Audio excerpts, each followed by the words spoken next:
Meus irmãos, vamos abrir nossa Bíblia em Hebreus capítulo 12, verso 1 ao verso 3, e terminar nossa meditação hoje pela manhã, para vencer a maratona espiritual, maratona da fé. Hebreus capítulo 12, verso 1 ao verso 3. Deixa aberto, nós vamos terminar essa mensagem, principalmente as suas aplicações para a família. Nós vimos hoje pela manhã os princípios que tem que atingir os indivíduos da família, as verdades que se aplicam às pessoas que compõem a família. Cada família precisa se atentar para essas verdades que nós temos aqui nesse texto. Agora vamos pegar essas verdades e fazer uma aplicação específica para a realidade das famílias.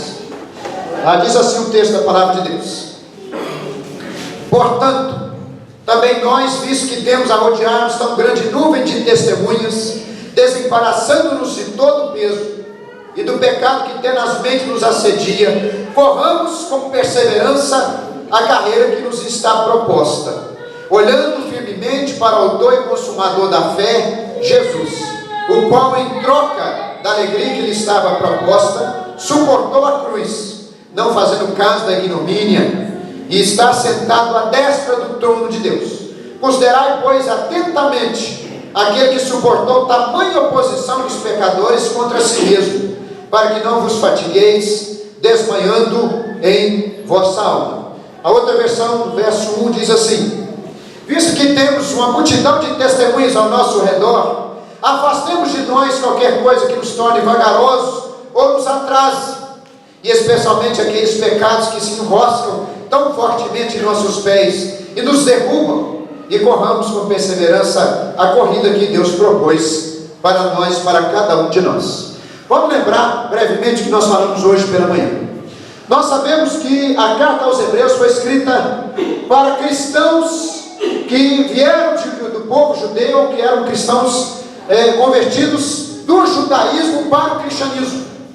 Por causa dessa conversão, esses cristãos passaram então a sofrer duras perseguições. No capítulo 10 você vai ler sobre grande luta, sofrimento, vergonha e perseguição que esses cristãos passaram. Então o pastor que escreveu essa carta, escreveu com esse propósito pastoral, de animar, de exortar, de encorajar esses irmãos a não desanimarem diante do sofrimento e principalmente perseverarem em seguir a Jesus. O que estava em jogo era a fé deles em Cristo Jesus. Não era apenas o sofrimento que eles estavam passando, ou os bens que eles estavam perdendo, mas a fé que eles poderiam realmente estar ali, estava em jogo e poderiam perder. A fé em Jesus. Aquela igreja corria risco de abandonar o Senhor, aquela igreja corria risco de apostasia. Então o autor escreve com esse propósito: animar, encorajar, que é a palavra exortação no capítulo 13, verso 22. Aí depois que ele faz esse ânimo, dizendo que nós não somos daqueles que retrocedem, mas somos daqueles que permanecem porque somos da fé, ele coloca diante desses irmãos uma galeria de homens e mulheres de Deus, crentes, que perseveraram. São a chamada nuvem de testemunhos no verso 1. Um grupo de pessoas que testemunham pela vida deles, que Deus sustenta o servo dele, Deus sustenta a sua serva até o fim. E vai colocar a vida desses grandes homens e mulheres do Antigo Testamento.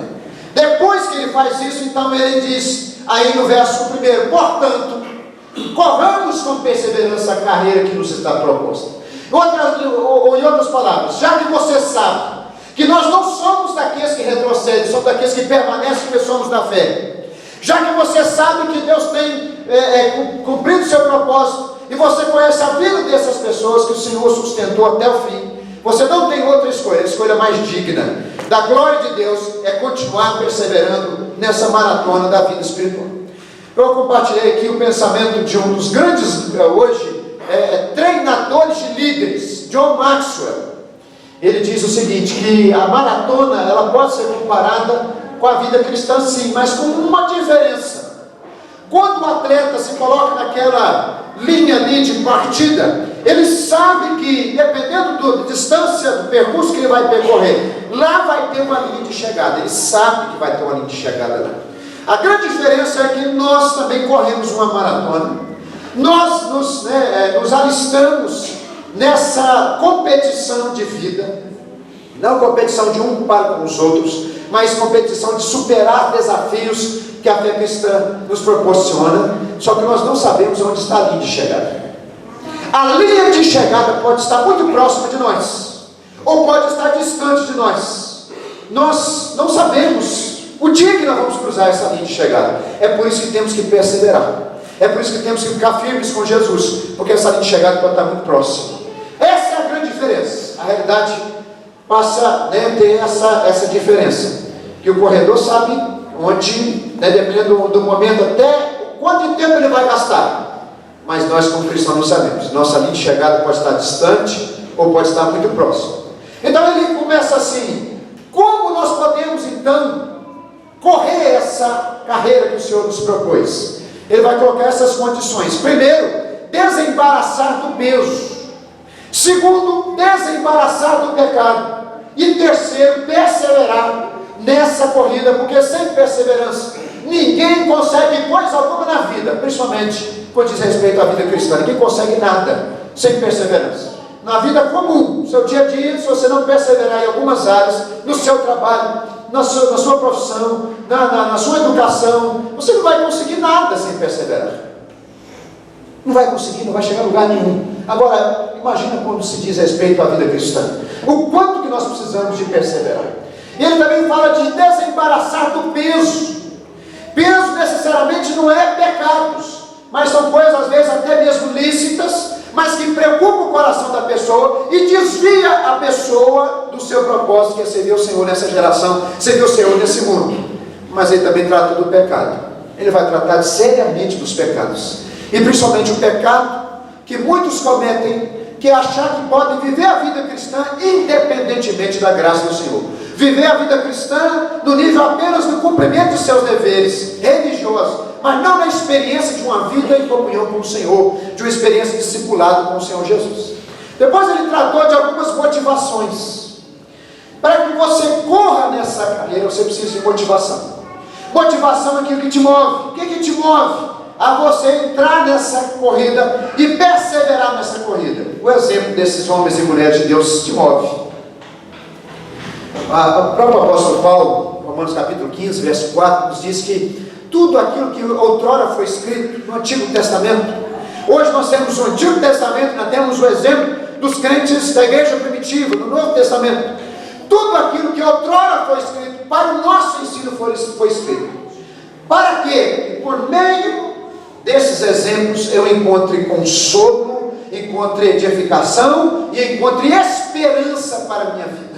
Em outras palavras, olhar o exemplo desses homens e mulheres de Deus no Antigo Testamento, na igreja primitiva, me motiva a continuar perseverando, porque vamos ver que não somos nós apenas que sofreram e que sofrem até hoje, mas essas pessoas sofreram antes de nós e venceram, o Senhor sustentou.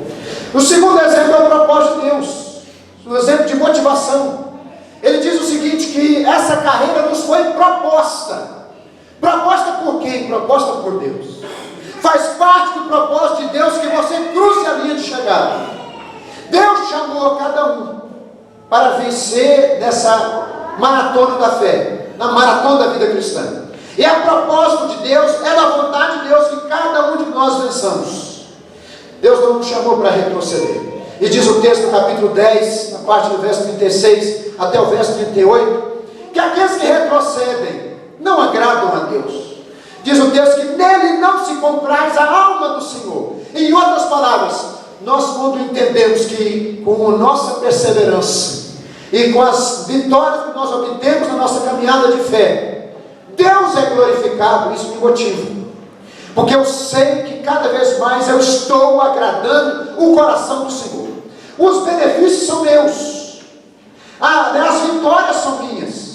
Mas a glória é do Senhor. Eu lembro quando eu era recém-convertido, comecei a aproveitar alguns momentos que o pastor Fábio nos dava, assim, uns 5 minutinhos para pregar nas congregações.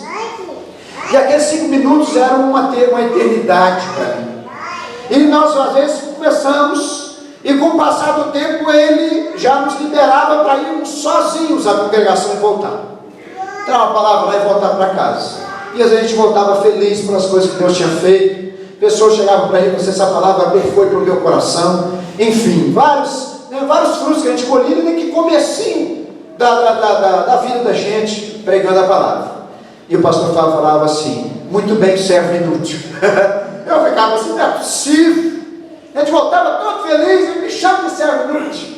Mas esse é o nosso propósito. O propósito é que a gente saiba que nós ficamos alegres pelas vitórias que Deus nos concede.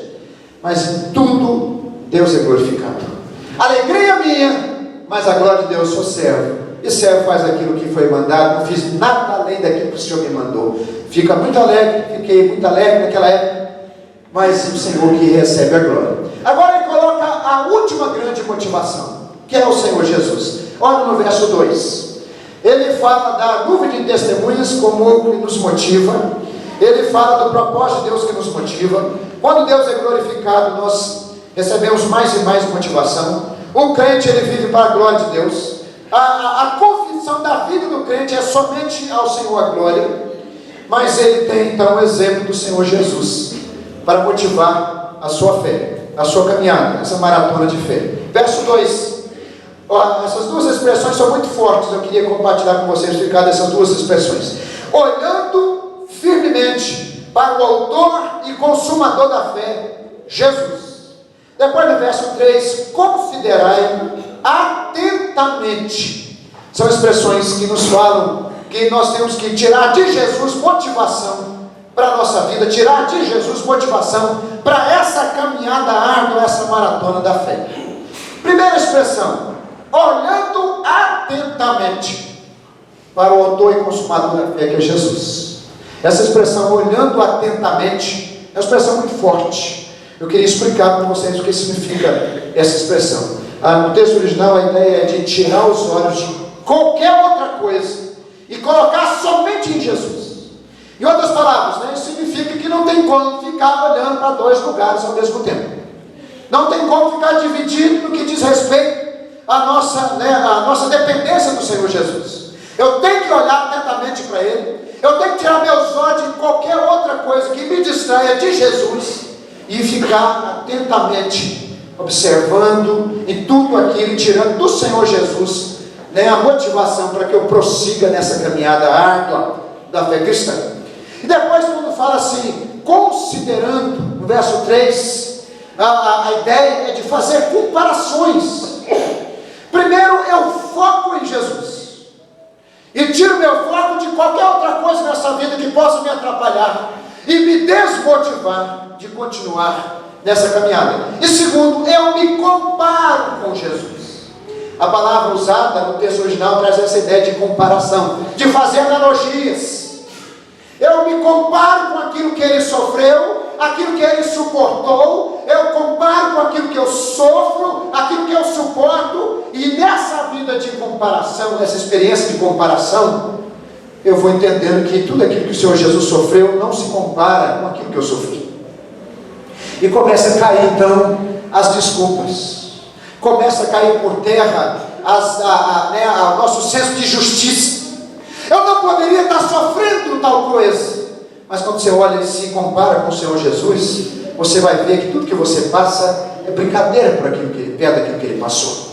O apóstolo Paulo, na segunda carta, ele fala: a nossa leve e momentânea tribulação. Meus irmãos, aquele homem tinha sofrido, além do Senhor Jesus, o apóstolo Paulo tinha sofrido inúmeras coisas.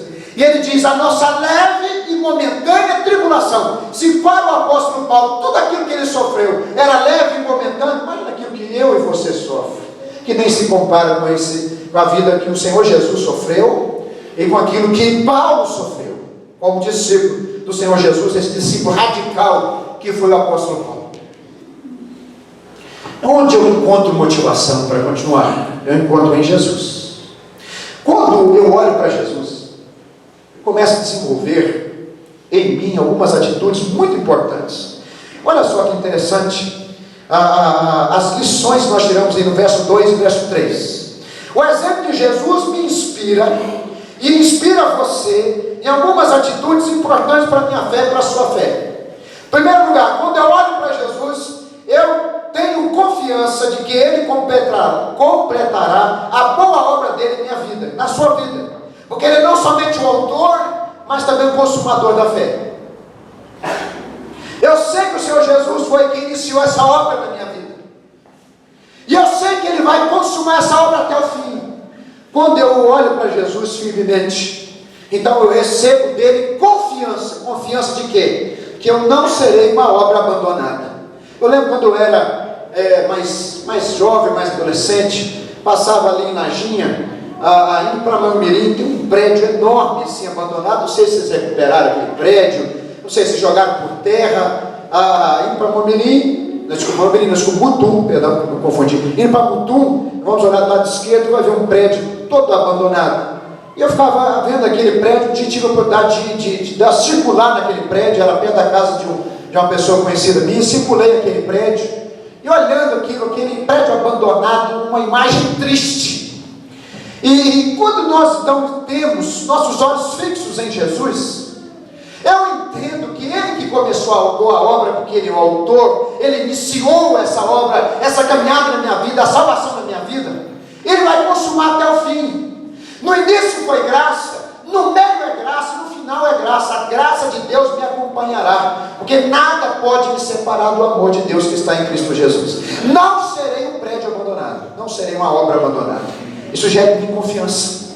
Eu preciso olhar para Jesus para receber confiança de que nenhuma das suas ovelhas se perderá, e ninguém pode arrebatar uma ovelha verdadeira das mãos do Senhor Jesus. Eu tenho confiança nele, de que vou vencer essa maratona, porque Ele vai me sustentar até o fim.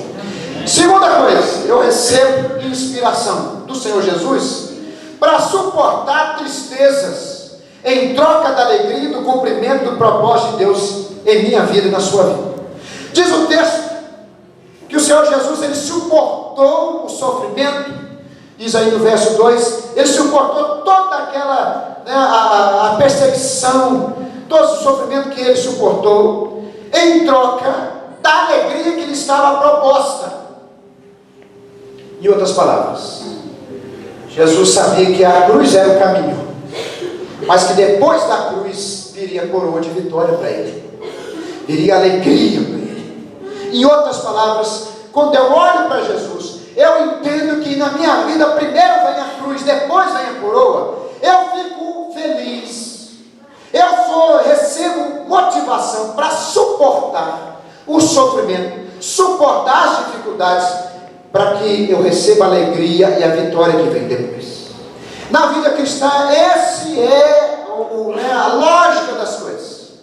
Primeiro vem a cruz, depois a coroa.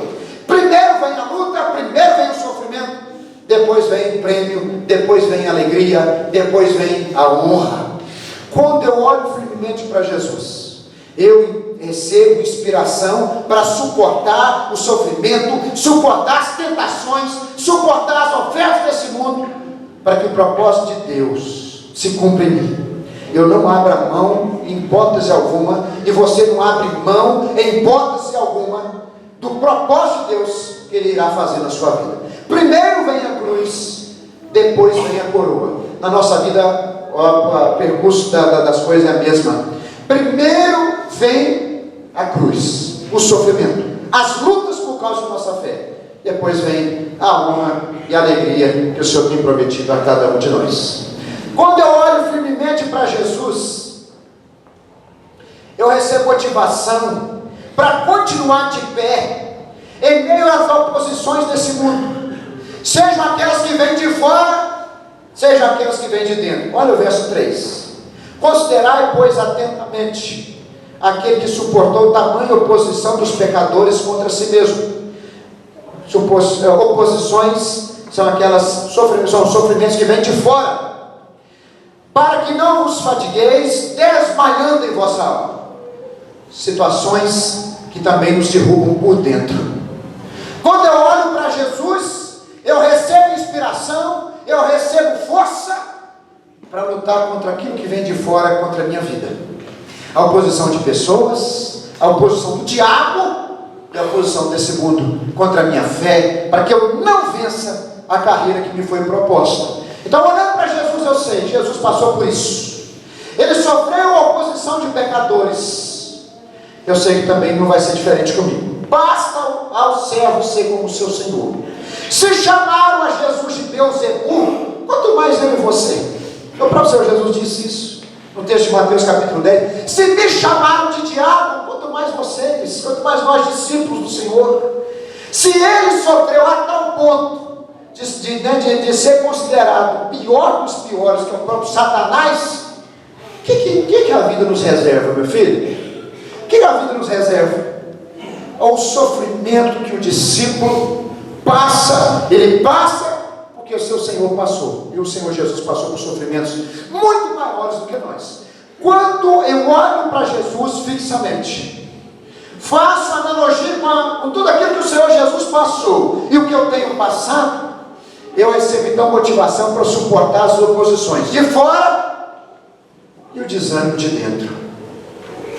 Diz o texto que se nós não olharmos para Jesus, a gente vai desmaiar, cansar e desanimar, perder a motivação, perder o ânimo, sentar na beira do estrado e deixar o cortejo passar. Vamos embora, porque já não tem mais força para continuar. Quando eu olho para Jesus, eu sou cheio de motivação, porque o Senhor Jesus o tempo todo foi sustentado por Deus, e eu sei que se depender de Deus como Jesus dependeu, eu vou ser sustentado por Ele, e Deus vai me levantar, Deus vai renovar minhas forças como renova a força de uma águia. Deus me sustenta, Deus te sustenta, porque o propósito de Deus é que cada um de nós vença essa corrida, passe essa linha de chegada e possa completar a carreira que o Senhor propôs para cada um de nós.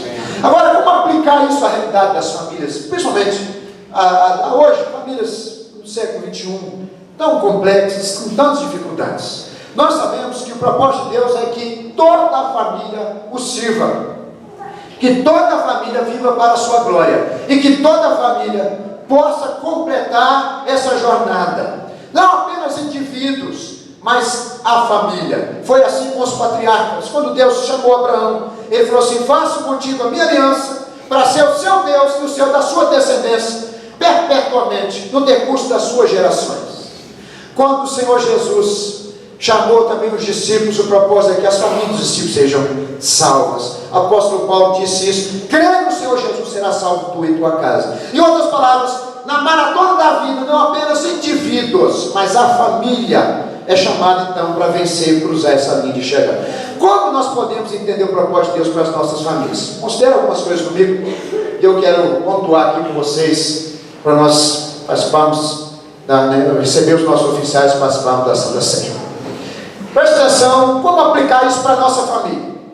A família só prossegue nessa maratona jogando os pesos desnecessários fora, jogando fora pesos desnecessários, como por exemplo, mágoas, inimizades, consumismo, descontrole financeiro, apego às coisas desse mundo, falta de compromisso com a família, falta de compromisso com Deus. São pesos que atrapalham a caminhada familiar, são pesos que enroscam e embaraçam o percurso da caminhada da família. Nós sabemos desses pesos que nós carregamos.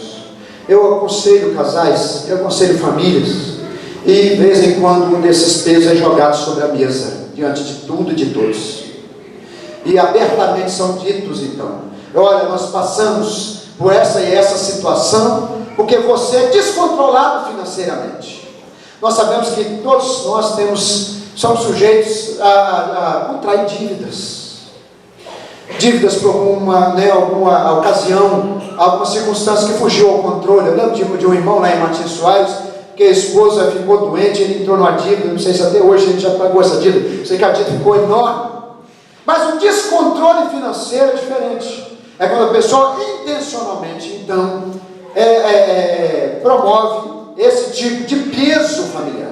Como que a família vai continuar carregando esse peso? Aí vem os desgastes, aí vem as discussões, a perda de sono, as brigas entre marido e mulher, o clima tenso dentro de casa, porque as dívidas tiram a paz da família.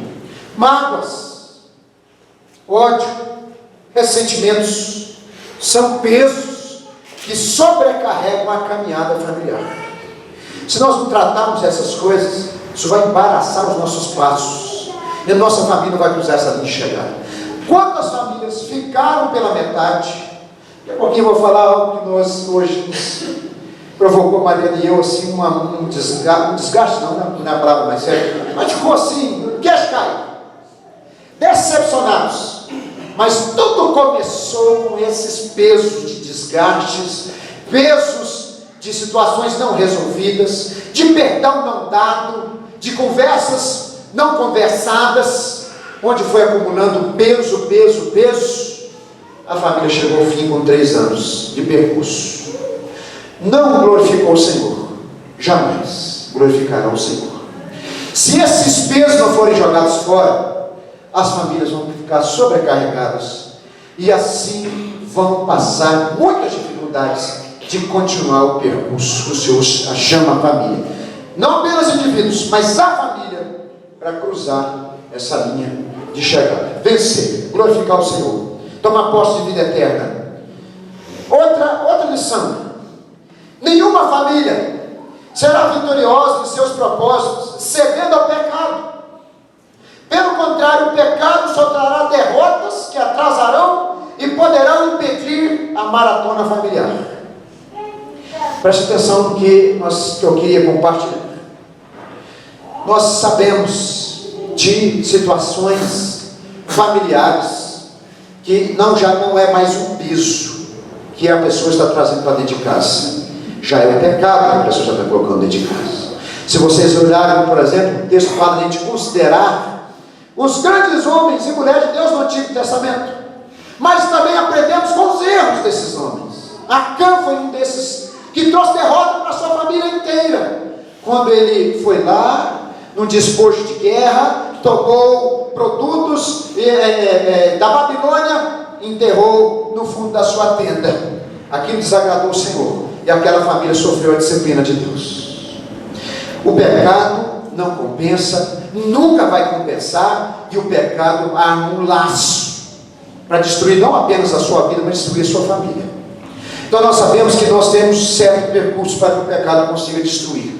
Às vezes o percurso é curto demais, às vezes o percurso é muito longo, mas se não for tratado o pecado no seio da família, e nós sabemos de situações de famílias que acobertam pecados, conscientemente acobertando pecados não resolvidos, que precisam ser resolvidos, esse pecado vai destruir essa família. Diz o texto: nós temos que desembaraçar do peso e desembaraçar do pecado, senão ninguém vai continuar nessa caminhada e vai ser vitorioso, principalmente com a sua família. Então nós temos que colocar nosso coração diante de Deus e dizer o seguinte: Senhor, em nome de Jesus, trata o meu coração. Eu não posso, não quero, e de forma alguma quero ser instrumento para que o pecado destrua a minha família. Quantas pessoas, famílias inteiras destruídas, marcadas por causa do pecado que foi trago para dentro de casa. Isso precisa ser tratado, isso precisa ser tirado dentro das nossas famílias. Terceira lição: como aplicar essa realidade desse texto nas nossas famílias? A perseverança é a capacidade que Deus nos concede de suportar pressões sem desistir de caminhar. Nós vimos hoje pela manhã que a palavra perseverança quer dizer andar sob pressão. Se a família não praticar a perseverança, não receberá as vitórias que Deus tem para ela. Portanto, perseverem como casais, perseverem como pais, perseverem como filhos, perseverem como famílias. O que nós vimos hoje pela manhã, que foi algo assim que nos constrangeu o dia inteiro, foi um comentário num grupo que nós fazemos parte, de uma situação que uma pessoa, componente desse grupo de WhatsApp, tinha vivido recentemente um divórcio na sua família. Não pelo bem da pessoa, porque a pessoa tem o direito de recomeçar, já que não teve condições, recomece, faça as suas escolhas, fez suas escolhas, agora tem um jeito de recomeçar a sua vida, não por isso, mas pela reação àquela situação. A conversa era uma conversa tão banalizada, com risadas e com escárnio. sendo que nós estamos tratando de situações seríssimas, entre pessoas que viveram por um tempo, já não mais vivem um com o outro, mas aqui está sendo tratado de uma forma tão banal, tão assim, desconsiderada, que se tornou até demoníaco os comentários. O que preocupa não é a pessoa querer restaurar a sua vida, prosseguir sua vida, se vai ficar sozinho, se vai casar novamente, não é essa a questão. A pessoa precisa de um amparo, muitas vezes precisa recomeçar, por causa dessas separações traumáticas. A questão é a forma que está sendo lidada, como uma coisa tão banal, como se fosse algo assim simples. Não deu, jogo fora. Se não deu, jogo fora de novo. Se não deu, jogo fora de novo, e assim vai. Não persevero. Sem perseverança, nenhuma família vai receber vitória. Se você não vai perseverar como marido, como mulher, se você não vai perseverar como filho, como pai, desculpa, se você não perseverar como filho, sua família não será vitoriosa. Eu sei de casos que os filhos precisam perseverar com um dos seus pais. E é muito fácil jogar a pessoa no lixeiro. É muito fácil você dizer o seguinte: já que não deu certo, vai embora, fila anda, próximo, por favor. A senha já está sendo chamada. E a pessoa então é descartada, jogada no lixo. Mas não é esse o propósito de Deus para nós. E Deus não é glorificado nisso. Nós somos o povo de Deus, temos uma aliança com Ele e seguimos a vontade dEle acima de tudo. Jogar as pessoas no lixo, jogar o marido no lixo, jogar a esposa no lixo, jogar a filha no lixo, jogar parentes no lixo é muito fácil. A arte e o chamado de Deus é para que perseveremos em situações como essa e continuemos valorizando a vontade de Deus e o propósito de Deus na nossa vida. Eu só queria compartilhar esse final. Se a família não olhar para Jesus, essa família não vai conseguir jamais. Se o marido não olhar para Jesus e falar assim: eu quero amar minha esposa como Jesus amou a igreja, a próxima que aparecer vai ser a bola da vez. Se a mulher não olhar para o marido e falar assim: quero me submeter-se ao meu esposo, quero ser companheira de missão dele, assim como a igreja se submete a Jesus, o próximo que aparecer vai ser a bola da vez. Às vezes vai trocar pelo mais fácil, mas é o Senhor Jesus que motiva a gente a continuar. Se os filhos não olharem e falar assim: eu quero ser submisso aos meus pais, assim como Jesus foi submisso ao Pai, os filhos então vão se tornar rebeldes, dificílimos no trato, e vão causar grandes problemas na família. Eu fico pensando, se hoje eu fosse, vivesse junto com os meus pais e tivesse a submissão de filho aos pais, a diferença para o filho casado honra, o filho solteiro, além de honra, ele obedece, pai, ele está dentro da casa. Agora a questão toda é: só obedecer pai por quê? Obedecer pai porque Jesus foi obediente ao pai, foi submisso ao pai, basta. Ah, mas meu pai não merece. Basta o exemplo de Jesus. Você não tem que saber do seu pai ou da sua mãe se merece ou não merece. Ou a questão é o Senhor Jesus, não é você, nem seus pais. A questão é o Senhor Jesus.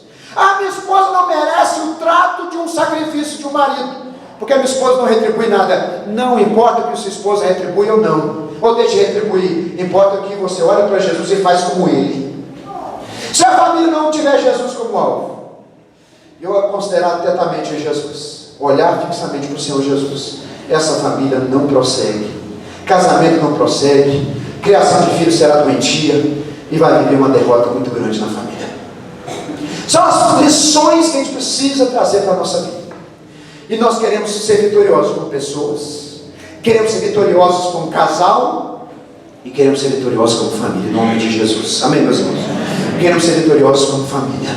E para que a família seja vitoriosa, Jesus tem que entrar no meio dessa família. Jesus tem que estar no meio de você como marido e mulher. Jesus tem que estar no seu meio como pai que cuida de filho. E Jesus tem que estar no seu meio como filho que honra os seus pais. Se Jesus não tiver, não vai ter sucesso nessa família. Só ler uma frase de Martim Lutero.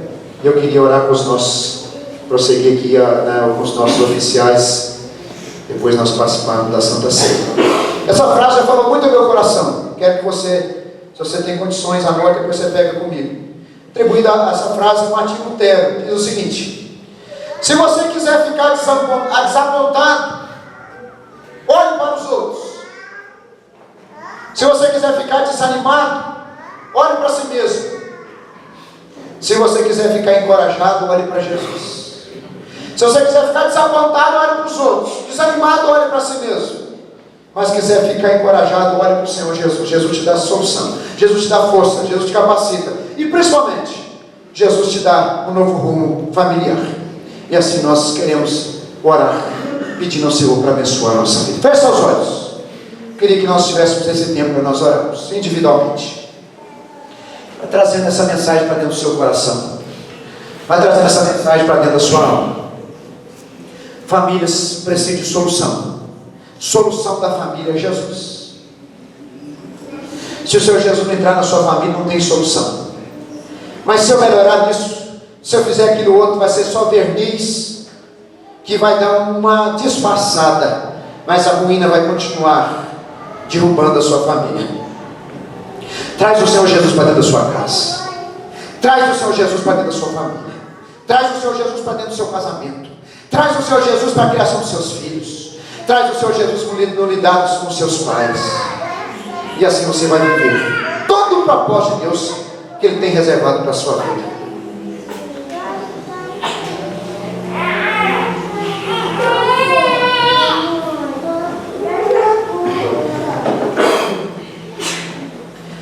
E assim o Senhor nos abençoe. E assim o Senhor Jesus seja de fato o centro da nossa vida e da nossa família. Nós começamos o mês da família trazendo o Senhor Jesus, olhando para Jesus, considerando o Senhor Jesus e sabendo que nele eu tenho solução para todos os dilemas que eu enfrento. Em nome de Jesus. Amém.